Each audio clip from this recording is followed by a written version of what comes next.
All right, guys. Absolutely phenomenal morning. Let's get into it. I didn't even want to let the intro play for a time. Guys, listen.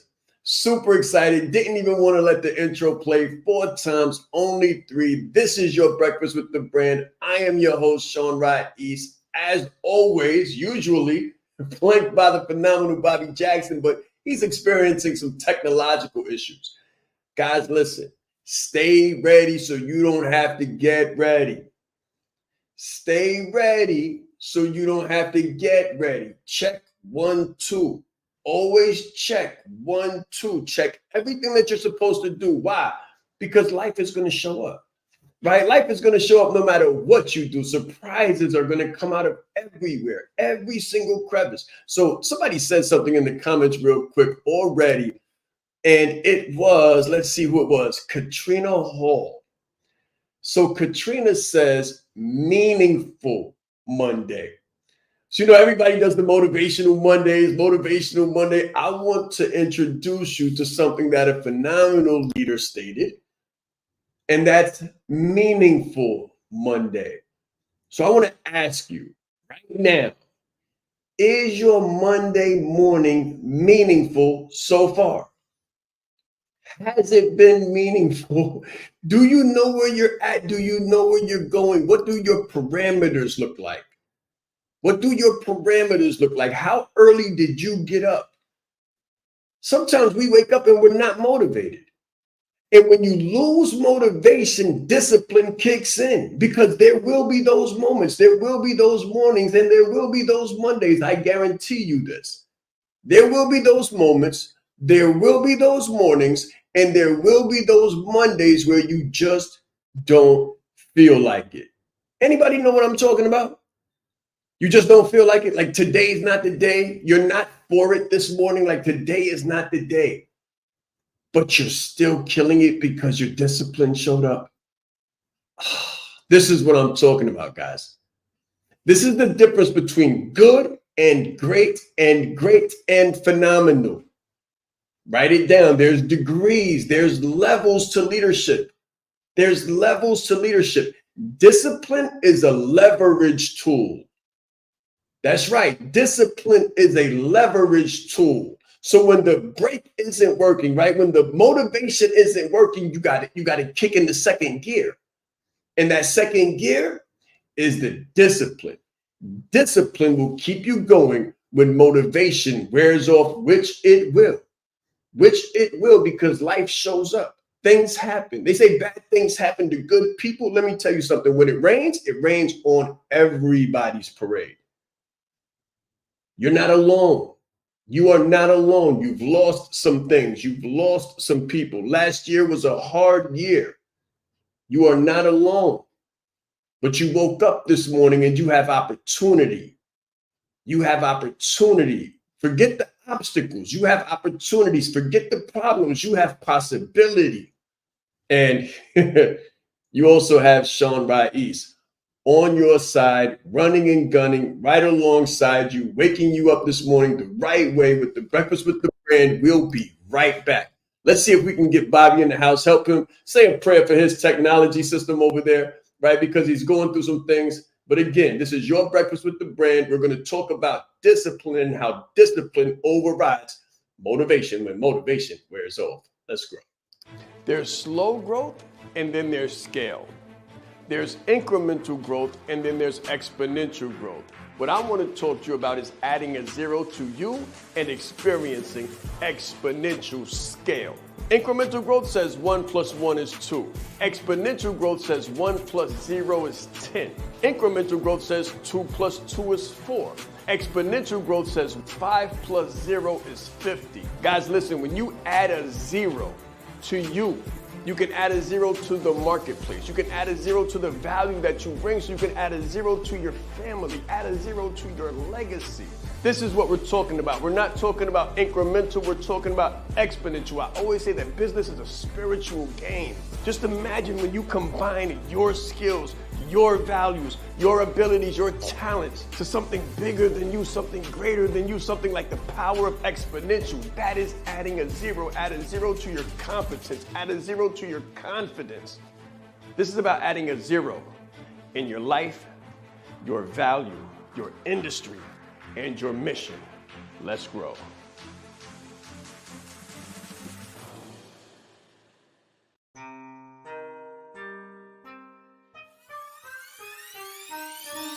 The reason why I did this and what I do is help leaders to become brands and brand themselves.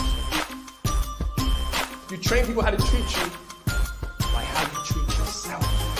I teach authenticity marketing. If people can take advantage of you, they will in your personal or professional existence. My biggest takeaway just from day one is you are the brand. I would recommend it to anybody that's really looking to build a personal brand. Just the brand in general has changed my life. I've grown so much since I've been a part of this. I see myself in what he does, and I believe in it just as much as I believe in myself.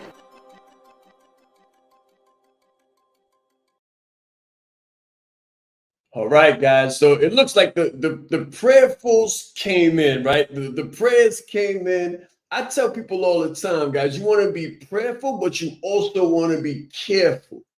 So today we're going to talk about that careful line. You got to be real careful treading that line between motivation and discipline, because if you lack the motive, if you lack the discipline, you can be as motivated as you want to be.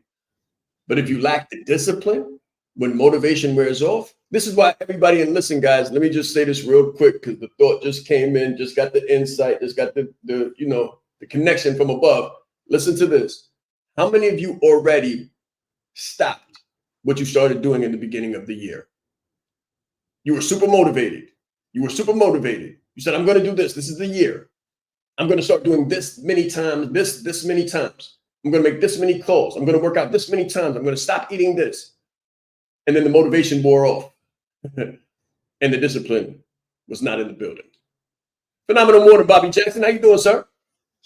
Phenomenal morning, coach. I'm doing phenomenal. I'm doing phenomenal. Discipline is one of my favorite topics because it's one of the ones that I think I can speak on the most because I struggle with it. And everybody does, but I personally, like this is my Achilles heel. Like I think it was Jacob who wrestled with God or something like that. That might be me. I'm like, do I really need discipline? So I'm really excited to talk about this topic because I also believe a conversation comes to my mind actually about discipline, and me personally, and just you guys as you're listening to this topic about discipline versus motivation and things of that nature. I had a very close friend of mine, best friend to this day, and he would pray for patience. And he said every time he prayed for patience, the Lord would test him, so to speak, with something that would make him impatient. He would be like, oh my gosh, I want to do ABC. And I think that many of us that struggle with discipline are oftentimes praying for discipline. Like we're praying for money, so to speak, not necessarily just money, but impact, income, independence. Those things require discipline. So we pray for one thing and it shows up in a very interesting way. So for me personally, I've prayed for a business. I asked, so to speak, to have employees and people to depend on me for a family. I asked for all of these things and they showed up in the form of requiring discipline. So I'm super excited. Very good. Very good. Guys, I want you to think about what you need to do. What do you really need to do to enhance your productivity? Put it in the chat. Like put it in the chat, put it in the comments, wherever you're at, LinkedIn, Facebook, YouTube, Twitter, we're everywhere right now. As a matter of fact, I've just received the message. Instagram is coming. When I say Instagram is coming, likely within this week. So stay posted, because this thing is worldwide and international. Don't get it confused. This thing, your business, your brand can be, will be worldwide and international if you can match and marry the motivation to the discipline. And if not, it won't. It's very simple, right? I learned this very early on, that enthusiasm and energy only get you but so far. That's right. That's right. Consistency, energy, and enthusiasm only get you but so far. When that wanes, when that wears off, that second gear, that most reliable second gear, is always going to be discipline. Discipline gives you the ability to manage time, to understand what needs to be done, and then getting it done. It's always good. It's cute to ruminate. It's cute to ruminate, but most people know what they need to do. Most people know what they need to do, but they lack the discipline to do the things they know. You might want to write that down. That could possibly be a pin moment and save you a lot of time and heartache and make you a lot of money and impact. That might be the keys to unlocking your jail cell, the jail cell that your productivity is inside of right now. That's right. That might be the key to unlocking the jail cell that your productivity is sitting in right now. Most people know what to do, but only those with the discipline do the things that they know. Wow. This makes me think about everything that I've done up until now with the executive edge, military edge. Like, it got dull. It got dull, and I've been sharpening it back up. So a lot of you all, if you have the education expertise and the different experiences, you've had a sharp edge at some point in your career or in your life. It was super sharp. I mean, you were cutting through butter or trees like butter. Like, it was really sharp. But over time, it dulls. Over time, like, I remember this within my mother. She was a single mom. And as a single mother, she found energy, had to, because she was a single mother of 3. And she was working, and she was in college, and she was doing all of these different things. So the edge was super sharp. But then she got married. And when she got married, something happened. She had help. She had money, financial resources. She had more time. And what happened was the opposite of what you would expect. You would expect someone that's getting more financial support, more stability and peace, a man figure in the home, so to speak, to enhance her productivity. But it didn't. It reversed it. So I ask you, what comforts have curtailed and dulled out your edge? Because that's what I had to look myself in the mirror and say. I was like, oh, close, your ability to close. That's what it is. You got comfortable closing, and you forgot that you needed to be a surgical technician with every aspect of your business. That's what happened, Bobby. You have to stay sharp. So sharp as a tack, right? Sharp as an axe. That's right. So very interesting. Extremely interesting. So listen, guys, you can be phenomenal at certain segments in your business. You're supposed to be. You're naturally inclined. And that's what gives you motivation, because you know you're good at it.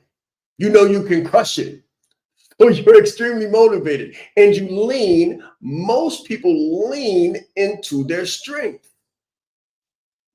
but they forget to develop their weaknesses, the things they don't like doing, the things they're not good at, the things that are going to take some learning to do, some work to do.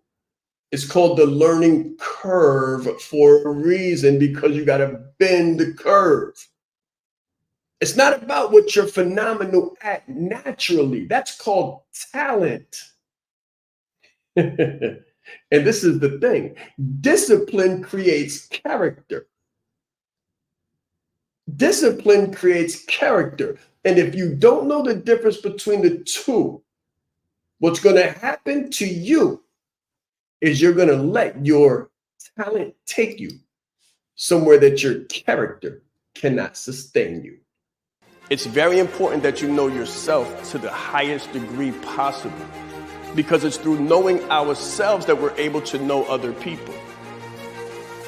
You are the most important person in the room, and the better that you know yourself, the better that you're able to communicate to others. So you're not only playing the game knowing who you are, but you're also playing the game knowing who everyone else is, so that you're not playing blind. He's extremely engaging with people. He has a fantastic smile, and he's just very high energy person. This is called leadership development. So we have to be independently knowledgeable and considerate to know who we are, so we can more effectively know who other people are. As the leader, it's your responsibility to allocate resources in the right places. If you don't know how to communicate effectively, you're losing the battle. I said Sean Ra'is. I'm proud. I said Sean Ra'is. Leadership is not the brand they made for us. Listen, he brought fire, heat. He didn't hold back. 20 years down the line, what I could sell, why not serve first? Service over salary. Branding like a leader closes the gap for people who want branding. Speaking like a leader closes the gap for people who are nervous about speaking. If Steve Jobs would have speculated, we wouldn't have Apple. He changed lives. He helped people open up their business and start their business. We are the brand. Some people say, Sean, should I quit my job? Mentally, yes. As a speaker too, to be able to learn from him and watch him and you know, game respects game. And I want to have that much game someday. The right client, pay $500,000 for what you do. You have to be bold in your beliefs. He has been an amazing asset to this event and a pleasure to work with. Very captivating, collaborative, worked very well with the audience. I want to help you. Put a 0 behind your number, right? The session was great. How he is online, virtually, he is even more phenomenal in person. Be the face of change that you want to see. Stop asking questions and start giving demands. The entire team has just been absolutely incredible. They are a joy to work with. They go above and beyond. Give yourself a round of applause. Yes, yes, yes. Oh, yes. Let's get into it. So one of my favorite movies is Batman. That's one of my characters. Like, Batman is the best to me. Some people like Superman. Some people like Aquaman. For me, it's the Dark Knight, right? It's the Dark Knight. And the reason is because, and as a matter of fact, let me say it this way, right? Batman is like the best and up there with everybody. He beat flames out of Superman. And he has no superpowers. He has no superpowers. He did it with this. When you watch a Batman movie, you see discipline. You see resilience. You see tenacity. You see fervor. You see an unrelenting, undying, unwavering spirit of determination and discipline. He has no superpowers. He can't fly. He has no lasso. He's not an alien. He doesn't have superhuman strength. He has man strength. He sleeps like everyone else. He has to eat like everyone else. But he chooses what he eats and he chooses how he sleeps. The Batman is a key, guys. And in the one with Bane, the Dark Knight Rises, he gave you guys the key to success. In the movie shows you the key to success because he got comfortable. He got complacent for a moment. It happens to the best of us. It's okay, guys. You're not crushing it right now. It's okay. You're still Batman. You're just in Bruce Wayne, Playboy millionaire for a moment, Playboy billionaire for a moment. It's okay. It's okay. But see what happened, and this is why I love it so much, is Bane broke him. Bane literally broke his back because he got comfortable. He got weak. And somebody else was hungry. So while you're getting weak, someone else is getting hungry. And if you're getting hungry, someone else is getting weak. And that's why you can be number one and you will be number one if you build up that hunger, determination, and tenacity with discipline. But he got weak. Bane broke him. And Batman had to go back to the basics. He had to go back to the fundamentals. Guys, it's okay. It's January 29th. It's okay. I had to look at the date because for me, all days are the same. I don't get caught up in days. I don't get caught up in seasons. I don't get caught up in none of that stuff. So I just want you to understand the difference. I had to look to the side. Okay, it's the 29th. It's okay if your discipline wavered. Go back to the basics. Go back to the fundamentals. Go back to what got you here in the first place. And you will be successful. Man, you know, one of the things that I wrote down, because I'm going to be, every time we talk about discipline, guys, you can look at me. I will be your, whatever you need to look at to say, this is what I should do to get better, and this is what I shouldn't do if I don't want to get worse, right? Because I am going to tell you, I will be extremely transparent with my discipline so that you can, you know, grow, learn, and benefit. So here's one of the things that I've learned about discipline. The failure to commit before discipline is needed is why most people say forget it. And I'm going to explain that. The failure to commit before discipline is needed is the reason most people say forget it. So my definition of discipline, and this is one I've used for years because, again, it's one of those muscles. So you guys know Sean's story. He's like, I hated college, but he has 3 degrees behind him and working on 2 more, right? So it's almost like sometimes the thing that you hate that you overcome becomes one of your biggest strengths. So for me, yeah, I hate discipline, but I did 12 years in the United States Marine Corps. Yeah, I hate discipline, but I'm still married to the same woman that I have my kids by. Yeah, I hate discipline, but I still have the same business, the same vertical, serving the same people. So yeah, I might not love to do it, but it's my determination to getting it done, which is bringing me the benefits. But let me share this with you. So when you join the military, what you have to do is you have to commit before the discipline is needed. Meaning we only sign contracts in the Marine Corps for mostly 4-year periods. Meaning you have to commit to a 4-year period before you can even come in. So what does that mean? The discipline is going to be required of you maybe at year 2, but you've already committed. So there's no getting out of it because they're by law going to keep you there. So what does this mean? Same thing with marriage. When you marry someone, you might have to execute the discipline to remain faithful at year 4, year 5, year 6, but the commitment was made on Holy Matrimony I Do Day. Same with an investment. So the one I gave is money. So this is my 3 M's: marriage, money, and military. All of them have something in common. They all require a commitment before the discipline is needed. And most times we lack discipline because we lack the ability to decide. Again, another one of my Achilles heels, because I'm one of those guys that I hate monotony. I like spontaneity. I like to live. But Socrates put it like this: the undisciplined life is not worth living.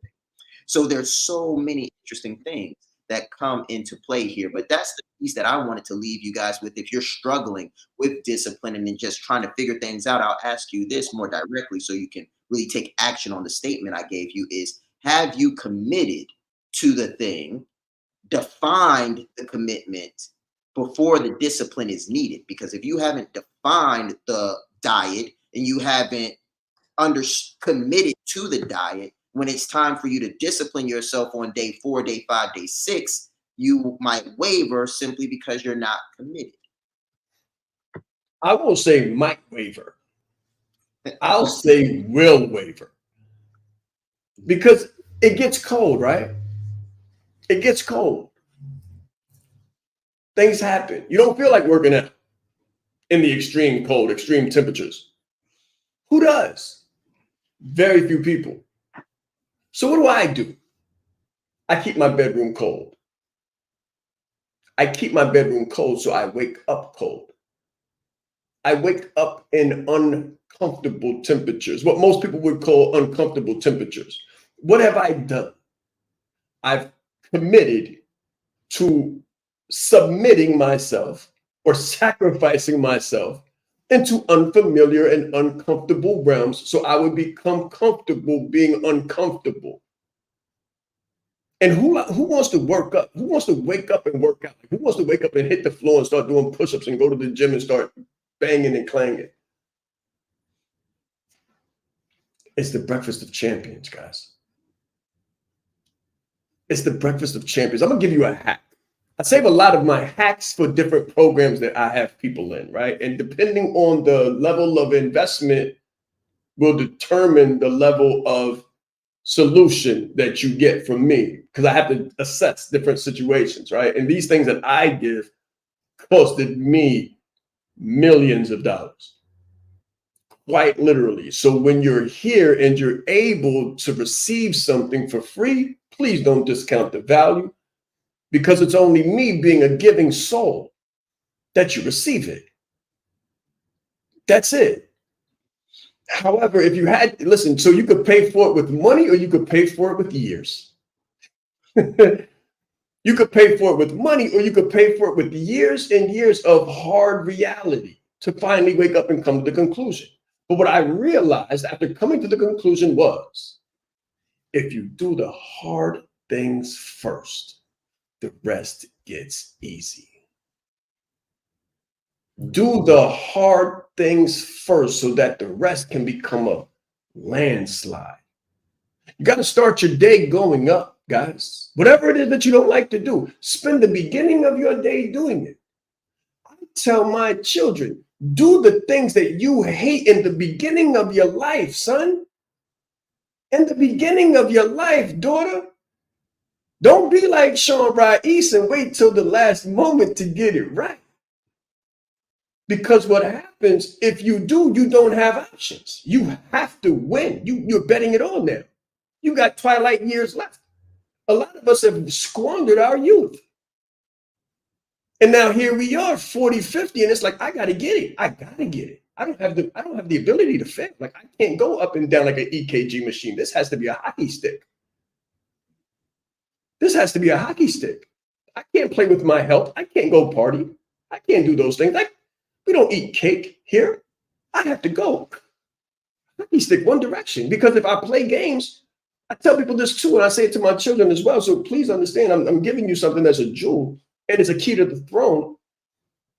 You're going to go to sleep one day. You're going to go to sleep one day and you're going to wake up 45 if you haven't already experienced that. If you haven't already experienced that, you're going to go to sleep around 30 and wake up 45. If you're 45 and above, you're going to go to sleep one day and wake up 75. The best time to develop tenacity and discipline was 10 years ago. Because right now you'd be sitting in the shade of the tree that you planted. Right now, you'd be sitting in the shade of that which you built. You'd be basking in the glory. You'd be somewhere over the Riviera in a private plane looking down on green waters, beautiful algae and phenomenal waters. If that's not your situation, then you don't have a choice but to plant that tree right now and to water it and nurture it and tend to it every single day with discipline. Do the hard things first. Do the hard things first so you can live the life that you want to. Don't try to live the life that you want to because you think everything is sweet, because I promise you it's not. It either starts off sweet and then gets rocky, or it gets rocky first. Make it rocky first so you can live a sweet life. People get married on motivation. They stay married and based on commitment and discipline. So everybody's heard of the honeymoon phase, right? Yeah, the same thing happens in business. Yeah, the same thing happens in business. The honeymoon phase. Oh, the clients love me. I'm adored. I have a phenomenal community. Everyone says yes to me. They're all saying yes. This is easy for me. I'm able to raise the price. It's beautiful. YouTube loves me. That's the honeymoon phase. That's the honeymoon phase. It's easy to get successful or see some success or get some sales or start building your business. You do that stuff based on motivation. What keeps you in business and what keeps you successful and what keeps you innovative and strategic and figuring out the next wave that comes, figuring out the pandemic, figuring out the next hiccups, figuring out AI. That's called discipline. Wow. This is breakfast with the brain. My goodness, like I'm lost for words. This right now as I was writing, what I wrote down was 2017 through 2027, and that was just my marker. So when Sean said the best time to start developing discipline is 10 years ago, so that you can bask in the glory, I was double fortunate in a way. One, I joined the Marine Corps in 2011. All right, so I got about 12 years there, about 12 years there. So I was really fortunate in that way. But I opened up my LLC with no understanding whatsoever of what I was doing in 2017. That LLC cost me a lot of money and since has been dissolved. And I'm looking and I'm like, wait a minute, it's 2024. Now, granted, I got a different business. I have a different product, but I've been planting the same tree. I've been subconsciously disciplined, but I've been waking up.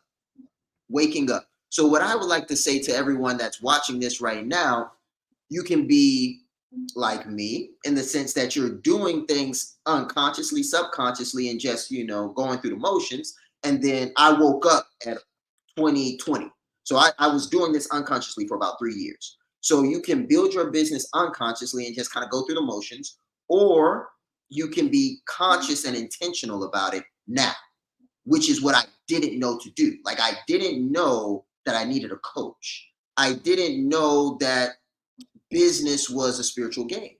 I didn't know that money in, like cash collected, was the most important element of my business because it's the only thing that keeps me in business.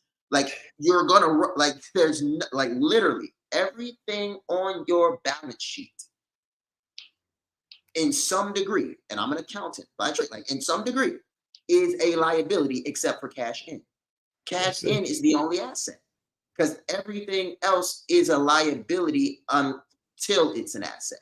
But cash in is an asset the moment it's collected, with the exception of chargebacks. But you get the idea. So I say all of that to say this: with discipline being the topic of discussion, have you disciplined yourself to pretty much win?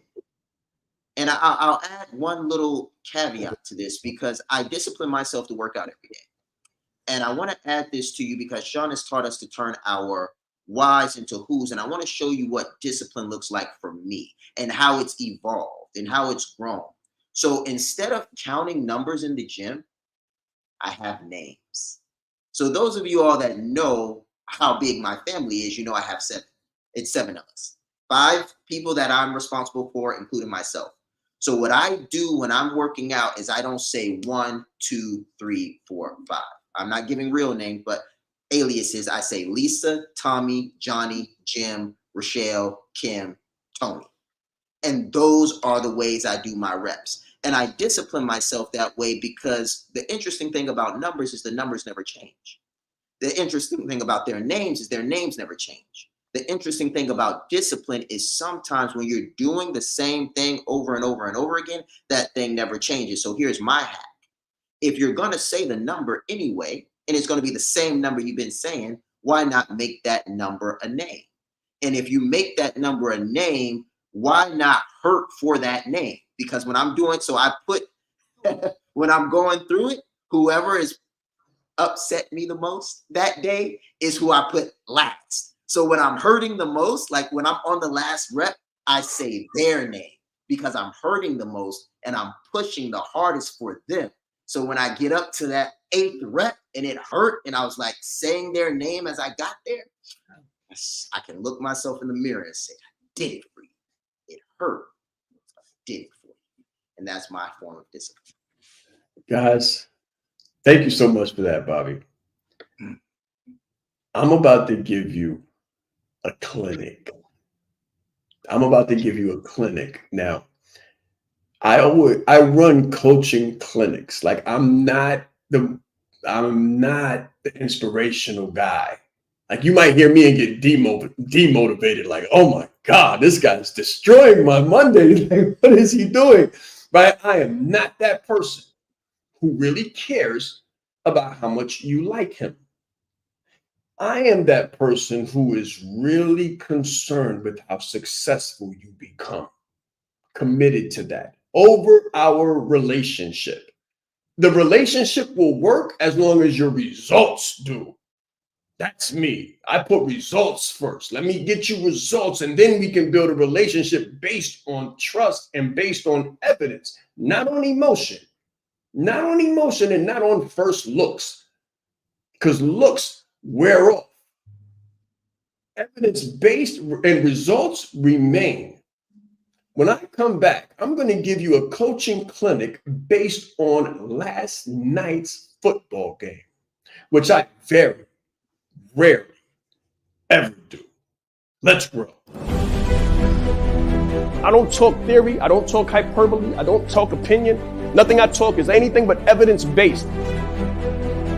During the G-Circle retreat in Atlanta, I had the pleasure and the honor of listening to Mr. Sean Raiz. He will not only impact your organization, but he will elevate your team to another level. When you change you, when you put you into the equation, the whole system is different. I guarantee you, you got the right thing. You are the right person. If you can present yourself in the best way possible, there's no negotiation. His energy is infectious, and I have so many takeaways from the presentation that I can't wait to get started and implement them today to see the result. Business is like a game of chess. It's not checkers. If you don't know how to lead with the personal brand, then you're losing the battle. Everything about Sean's talk was fantastic. I mean, I got so much from it. So he was really bringing fire and passion and just love and spirit to let everybody else know how do you become a leader amongst the leaders. You hold the key in your hand. There is more power in this phone than there was that took the first man to the moon. His energy, his dynamic information, gave a really great presentation. I didn't ask for any money. I didn't have an offer. I had a heart to help people and meet them where they were at and find their need and fulfill it. Sean is the bomb.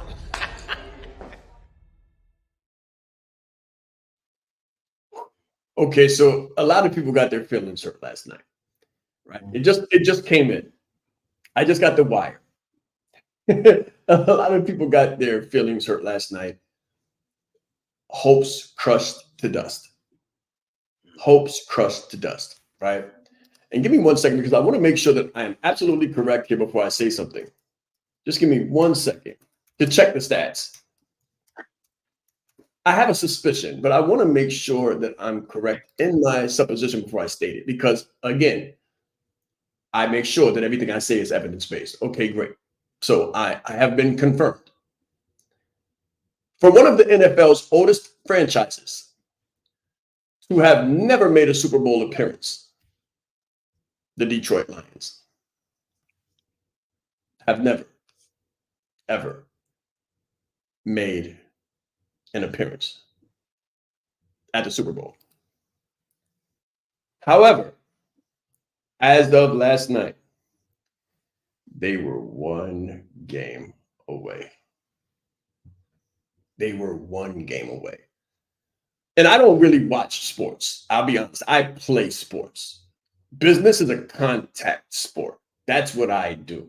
If there was a sport that I would like, it's a one-on-one sport like boxing. I like pugilism. Pit one man against one man, I'm all for it. I think that's the heart of a champion. When there's teams, it's interesting because you have to depend on so many different variables, so many different attitudes, so many different energies, and the things that go on in people's lives. Like it's interesting when you work with teams. But watch this. So the Detroit Lions had one game away from being at the Super Bowl for the first time ever in the franchise's history. And they had a 17-point lead at halftime. 17-point lead at halftime. That's pretty motivating, isn't it? That's pretty motivating. But they will not. They will not. They will not be in the championships. They will not be in the playoffs. They will not be in. They will not make it. They did not make it. And the reason is because of discipline. Look, they played their hearts out. Look, they played their hearts out. And I'm sure they did. I wasn't there. It's not my thing, but I'm sure they did. But the problem is, guys, motivation sometimes can become toxic and poisonous to your success. Toxic and poisonous to your success. Because when you get so motivated, you got this big picture of, we made it. It was like they made it. But the discipline kicked in for Kansas City. The discipline kicked in, guys. They weren't so motivated. They were getting crushed out there, brutalized out there. They were like, we got to dig in. This is where it shows up. Championship character doesn't show up when you're winning, guys. Just so you know, like championship, the test of your mettle, your character defining moments will not take place in the good seasons. It will be when you're down 17 points at halftime that will define the true character and mettle of a championship team. When you're losing, leadership shows up. It's easy for everybody to be a leader when you're winning. Everybody wants to be a leader when they're winning. But when things look bad, people hide, people run. They don't want accountability. They don't want to show up. They want to send other people out. Leadership shows up in the last moments when you're down 17. So just to prove a point, I mean, I wasn't looking at this before I started this. This was not my topic. I did not have this correlation, but it just came through. That's how God works. It just came through to my attention. I said, you know what? Let me insert this recent event, this current event, just to edify what I've presented to you today. It is evidence-based, and last night proves it. Motivation can be dangerous where discipline can be found lacking. I like this concept when we think about military execution, because again, for me, things get real. All right. And when I say things get real, there's, to take nothing away from sports, guys, to take nothing away from sports, it's a different emotion and feeling when you are on foreign soil with 18, 19, and 20-year-olds, people that haven't even had their first drink. They haven't even fell in love for real. Like they don't even know love is, and they're depending on you to bring them home. And when I think about discipline, some of you all have heard this story before. When I was sitting in a room with other senior enlisted service members, and we were being talked to by the senior enlisted Marine of that command, known as the Sergeant Major. And I was sitting crisscross gentleman style, right? And he saw that I had black socks on. And he said, Staff Sergeant Jackson, you know the military regulation. What color should those socks be? These are socks, guys. I'm a staff sergeant in the Marine Corps. Like, I've been around. These are socks. But the Sergeant Major of that command said, "What color should those socks be?" I said, "They should be coyote brown, Sergeant Major." He said, "Then why are they black?" And before he let me answer, because it was a rhetorical question, he said, "That could have got a Marine killed in the battlefield." You have to remember that brilliance is in the basics. And the moment you forget the basics and you have some mother's son, some man's son or daughter on enemy lines, and they're depending on you to do your job, and you forget to put on the right color socks. In garrison, because we know this, how you do one thing is how you do all things. Oh, you forgot one letter on the 9 line.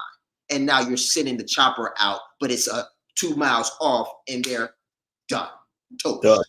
Because you didn't do the little things right. So discipline, it goes deep, because sometimes we take for granted, and this is the interesting thing.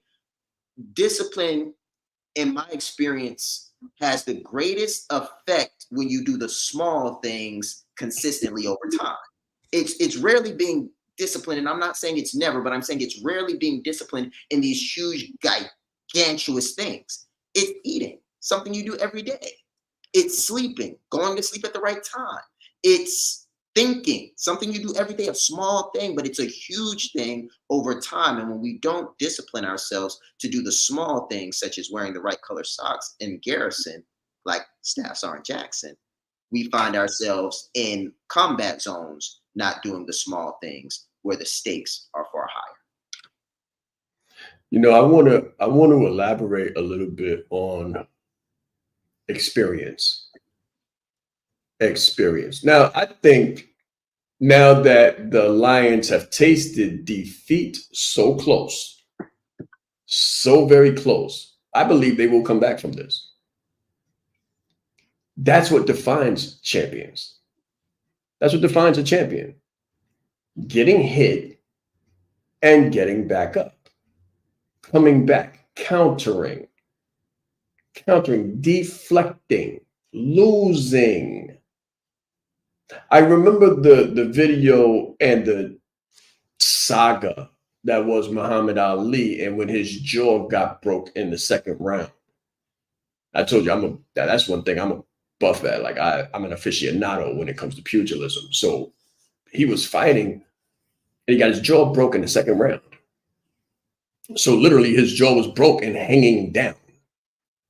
And instead of quitting, he held his face down, which would close his jaw so that he could continue to fight. and he did an interview the next day. He comes out, his whole face looked like he got a football mask on. It's just covered with skin. If you can think of the great, like his jaw was so huge. And they said, "Does it hurt?" He laughed and he said, "Of course it hurt." He said, "If you see me go down, then you know it hurt." And again, it's not your successes that define you in life. It's how you handle your losses and how you rebound from your losses. I honestly look for the Lions to get up from this and come back and do the thing that great, phenomenal leaders do, which is win, which is learn from the loss. Leaders learn from the losses. They don't quit. They never quit. And losing in a championship timeline only really exists if you quit. If you continue and incorporate the lessons learned, that's when you're able to leverage the leadership. And I just put in here that leadership has levels. Leadership has leverage when utilized at all levels. The character that Ali showed in being a gentleman, shaking hands, giving honor and respect due when he was beaten terribly after being the champion for everyone for years. They threw the man in jail, then threw him back in the ring. You gotta like look at the levels of leadership and ask yourself, would I be able to handle it that way? How have I handled the losses? How have I handled the losses in my life? How could you handle the loss right now? There's some things that you started this year with that by the 29th day, I'm sure you put off the table. It's okay. Chalk that up to motivation. Chalk that up to motivation. You got an LLC because you was motivated. You didn't know what to do with it. You lost it. You got a bank account, business bank account, because you had an LLC and you was extremely motivated, but you failed to realize that under motivation must exist discipline in order to be successful. Must exist discipline. Discipline is learning what it takes. Motivation will get you started. It'll get you in the game. It'll make you sign up. Yeah, why not? But how many people default and don't make it through boot camp? How many people default and leave and have to go to the brig because they tried to break out of their contract? How many of us start commitments that we don't finish because we lack discipline, and when we did it, we were just motivated, hopeful, excited, exuberant, exhilarated. But what happens? Discipline is where execution exists. Discipline is where results exist. Discipline is where you learn what it takes to be successful sustainably. Motivation gets you started. Discipline will make you successful. This is The Breakfast with the Brand. You know what we do. Same time, same place. Let's grow. I hope you learned something today.